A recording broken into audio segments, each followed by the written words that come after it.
ও বাবা সবসময় ছেলেদের সাথে থাকে। যেমন নারী সংস্কার আন্দোলন করার সময় মনে ছিল না, খুবই তো আন্দোলন করলি নারী পুরুষ সমান অধিকার। ঠিকই তোমার বাপ মার সম্পত্তি তুমি অর্ধেক অর্ধেক ভাগ করে নিয়ে আসলে, তখন তো আর মনে ছিল না যে বাপ মার সম্পত্তি অর্ধেক নিয়ে আসলাম, তাহলে অর্ধেক খাতিও দিতে হবে আমার, পত্তিও দিতে হবে আমার।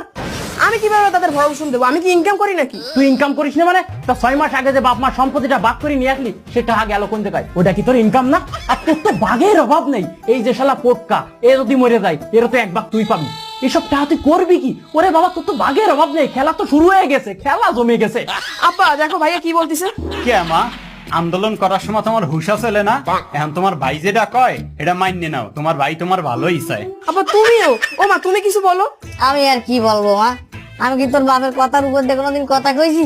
আর 60-65 বছর সংসার করি, আমাকে মধ্যে তো কোনো ঠোনাঠুনি বাদে না। আমরা ইসলামিক নিয়ম মোতাবেক সংসার চালাচ্ছি।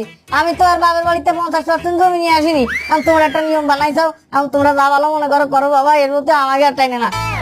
আমি যে 6 মাস রয়ে যাচ্ছি, এর মধ্যে কিন্তু কুরবানি ঈদ পড়বে, তারপরে আমি 6 মাস নিয়ে যাব, তারপরে আবার যে 6 মাস রয়ে যাবো তার মধ্যে রোজার ঈদ পড়বে। এই তুই ঈদই বাপ মার কিন্তু ঠিক মতো নতুন কাপড় চোপড় দিতে হবে, কথাটা জানি মনে থাকে। তোমরা তো দেখছি আমার সংসারটাই ভেঙে দেবা। ভেঙে যা, তুই শাহবাগে যাবি, যে আন্দোলন করবি সংসার সংস্কার আন্দোলন। বাবা মা এখানে থাকলে আমার স্বামীকে এটা মেনে নেবে নাকি? তোর ওই স্বামী এই পোটকাটা মানুক বা না মানুক সেটা তো আমার যাই আসে না কিছু। তুই নিজের টাকায় তোর বাপ মারে খাতি দিবি, এটাই আমার শেষ কথা। তোর স্বামী যদি দেশে 1 টাকা, তোর কিন্তু খবর আছে। গেলাম আমি।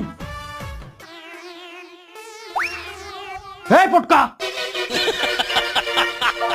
ভালো থাইস। ভিতরে আসু কথা আছে।